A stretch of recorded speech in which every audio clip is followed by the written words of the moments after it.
Hello everyone and welcome back. Today we've got a commission for you. We're doing Crew Dog's Jarhead.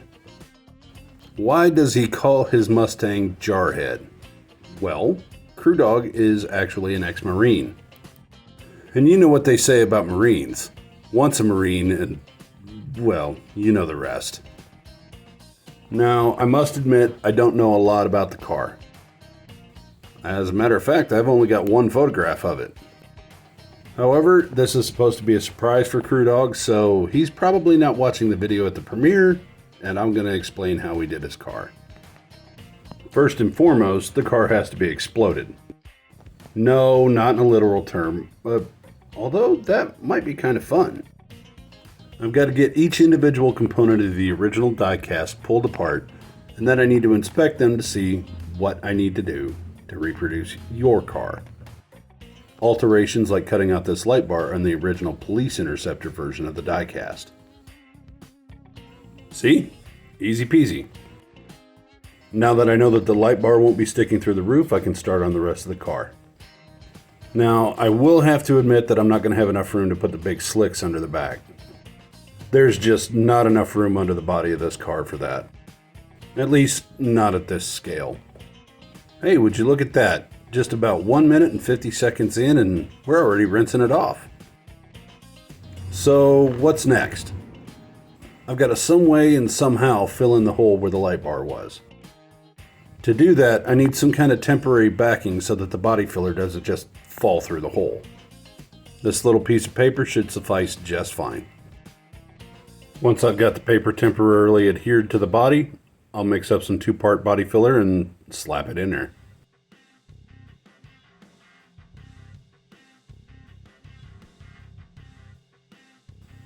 Yeah, I think that looks pretty good. Let's get on to mixing up some 2-part body filler. I'm not entirely sure how it works, I'm just glad that it works. Once it's all packed into the hole where the light bar was, I'll let it sit overnight, and in the meantime, I'll get started on the rest of the car. I really feel like I got lucky with this particular frame. The bottom of the front bumper, the rocker panels, and even the rear bumper, they're all perfect. In point of fact, aside from the spoiler slicks and the hood scoop, Crew Dog's car looks pretty stock. Let's grind off this mountain of body filler and see how we did.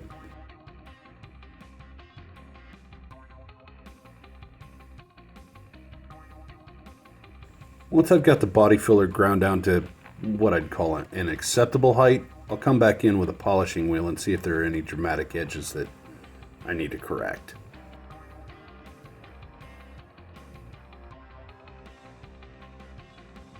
Yeah, there's definitely an edge there. I'll pack a little more body filler in and do it one more time.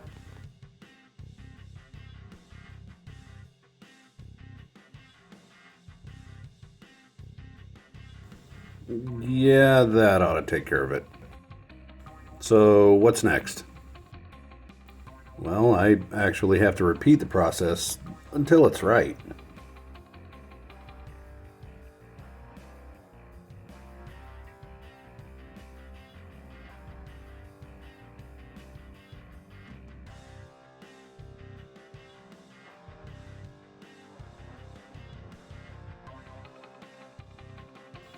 Well, that actually feels pretty good. Let's get it polished up and see how I did. Oh yeah, much better than the first round.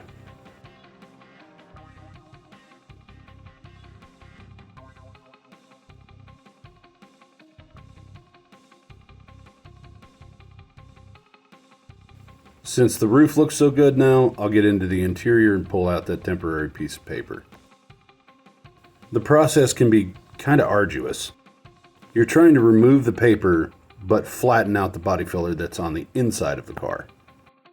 That's kind of why the paper was there in the first place, is that you didn't want a lot of body filler on the inside anyway. I'll finish that up off camera, but for the sake of brevity, let's get this thing into primer. You'll notice for the moment that it has neither the hood scoop or the tail fin. While the Tinkercad session plays, let me explain. We were doing another build a few weeks ago, and we found out that the PLA plastic that we use in our 3D printer isn't real fond of Rust-Oleum primer. For whatever reason, it softens the plastic.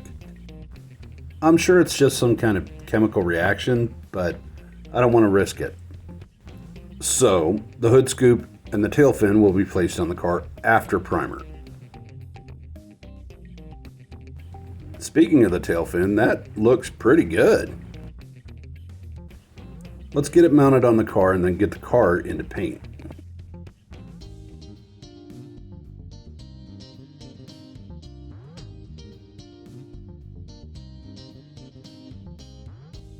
I swear one of these days I'll learn how to operate a camera.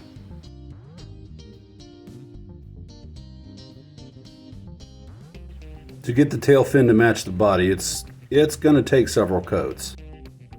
But you really can't argue with those results, can you? Look at that. Now I'll apply the hood scoop, and this is really starting to look like something.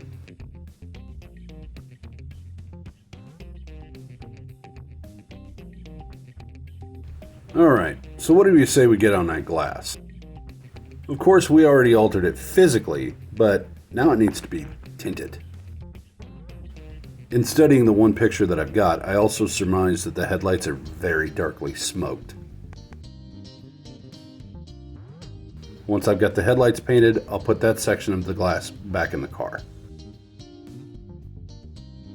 Now, I can't be certain about the back glass, but it looks really dark, so I'm going to do the same process with it.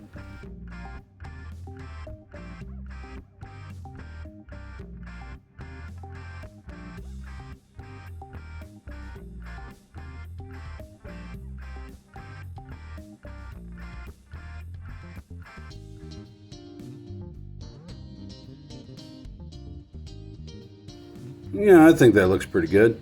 Let's start getting this thing put back together.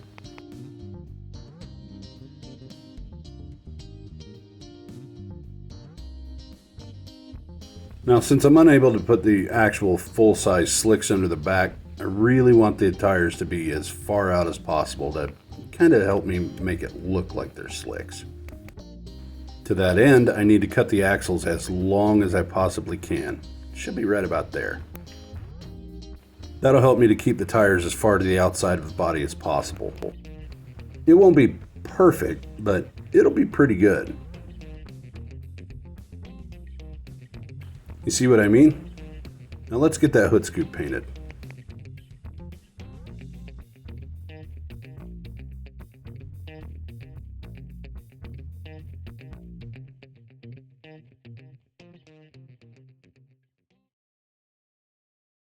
That's the last little process before final assembly.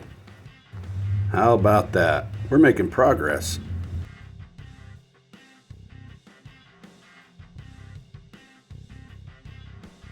Since everything is such a tight fit, what I'm going to do is clamp the body together before I glue it down. These little dollar store clamps work a charm for diecast.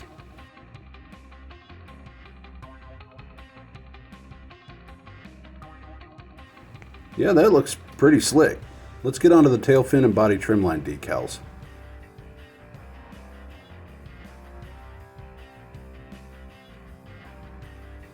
Once I've finished applying the decals, I'll pass it off to Foggy for the taillights and the Hoosier logos. Before I finish up, I'd like to say a personal thank you to Crew Dog for his service. I genuinely appreciate it, as does the rest of my family. Let's get on to the glamour shots.